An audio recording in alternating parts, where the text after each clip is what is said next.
Something deadly is lurking in the lake. Authorities across the United States are issuing advisories to the public after several bodies of water were found to have dangerous levels of toxic blue-green algae. Blue-green algae, or cyanobacteria, can be found in any body of water where warm temperatures and excessive phosphorus and nitrogen may cause it to reproduce explosively, creating blooms. Most blooms are harmless, but certain cyanobacteria species can produce toxins capable of damaging the nervous system and the liver. Those swimming or ingesting water with algal blooms have been known to experience skin irritation, nausea, vomiting, and diarrhea. Children and small animals are especially at risk of being harmed by the bacteria. Their smaller body size means they can be affected by a smaller amount of toxins compared to a full-sized adult. As a result, the public has been cautioned to avoid any contact with contaminated waters. Well, at least there's always the pool. Say no to safe spaces on YouTube. Support TomoNews at patreon.com/TomoNews. Here's what else to look out for this summer.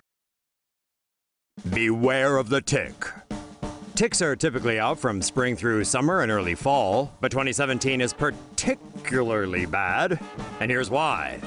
The northeastern U.S. had a warmer winter, which means more ticks survived and made a whole bunch of baby bloodsuckers. There's also been an increase in the number of deer and other woodland creatures, which ticks typically rely on as food sources. Oh, and don't forget the exploding mice population across the northeastern United States. More rodents to act as hosts. Fun! So here are the problems you might encounter and some ways to combat them. People living in areas affected by Lyme disease should check their bodies daily for ticks. And if you do find one, don't panic. Using tweezers, carefully remove the tick by pulling its mouth out of the skin. Do not squeeze the tick's body, as this can cause the contents of its stomach to burst onto the skin. Also, don't use petroleum jelly or smoke to remove it. Check with the Centers for Disease Control if Lyme disease is a problem in your area. Save the tick for lab testing. Monitor your health, and if you develop symptoms of Lyme disease, consult a doctor.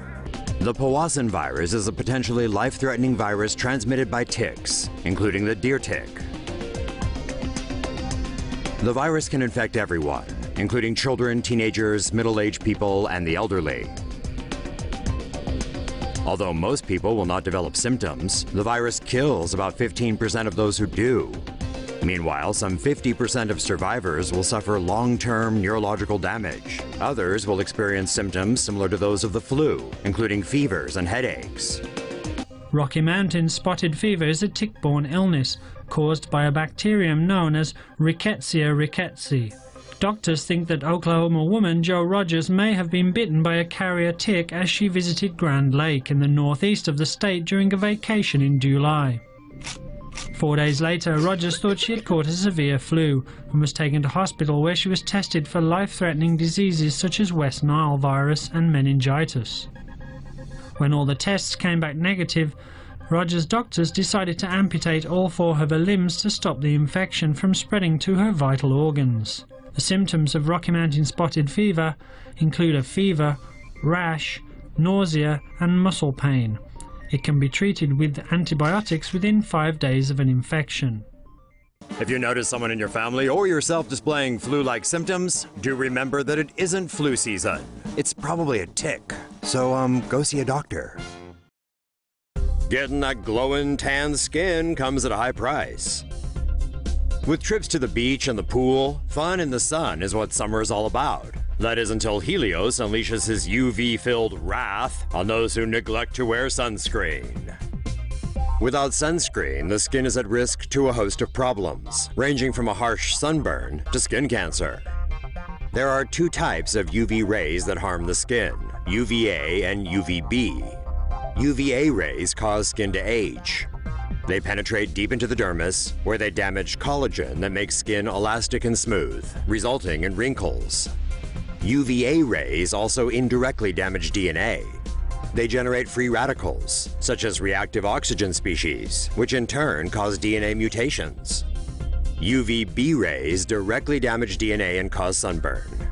Damaged skin cells trigger an inflammatory response, which is the source of the sunburn's redness. Cells beyond repair die off, causing the sunburn to peel. In cells that don't die, unrepaired DNA damage caused by UVA or UVB rays can accumulate and lead to skin cancer.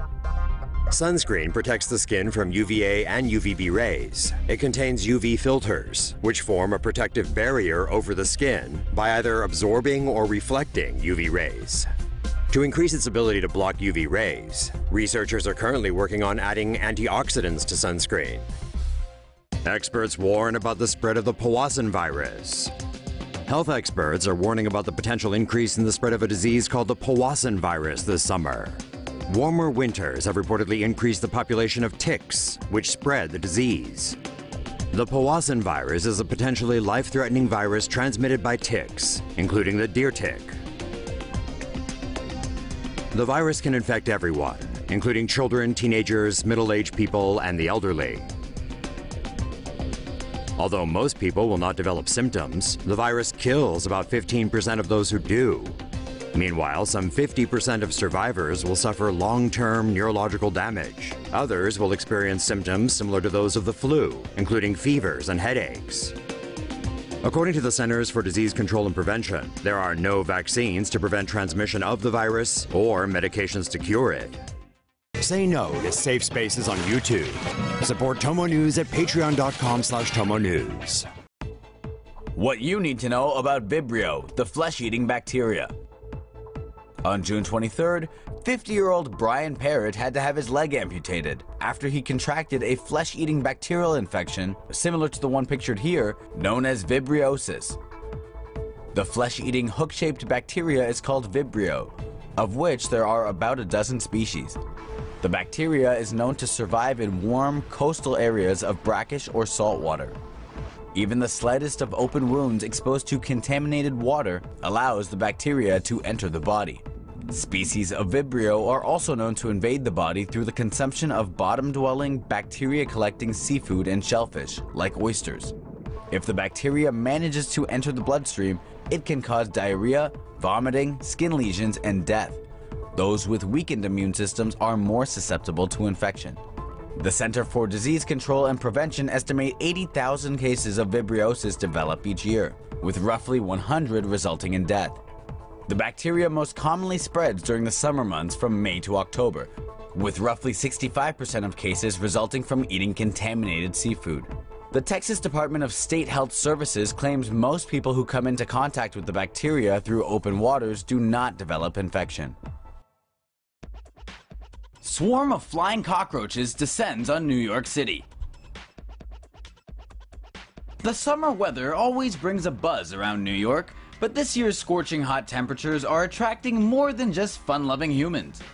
With 90-degree humidity cloaking the city, American cockroaches are spreading their wings. When the heat turns up, the cockroaches move around a lot more to keep cool. Moisture leaves their bodies and frees up a second pair of wings that typically aren't activated. The cockroaches don't actually fly though. To put it more accurately, they glide, descending from above, one city block at a time.